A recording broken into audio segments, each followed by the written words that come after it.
Hello and welcome to this week's episode of MT2, Minerva's 2-minute tactics for your procurement, where this week I've just come out of a quite tense meeting between a school and their facilities management contractor, because unfortunately, as often happens with a service, they've gone through the honeymoon period and the contractors come out the other side and things are starting to slip.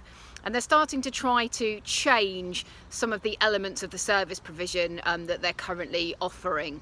And the meeting was quite tense, but in some ways it was quite easy, because what the school had was a very clear list of everything that was required under the contract. And it was quite a detailed list, as you can see. Hopefully you can see that a little bit there.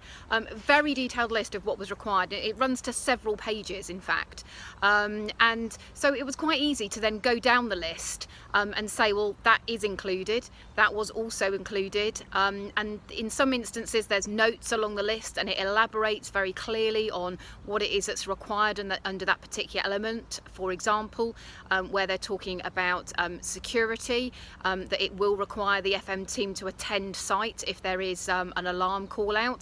So things like that have been very explicitly stated, but also very importantly, that document with the scope of services that are required was embedded into the legal contract that the contractor has signed.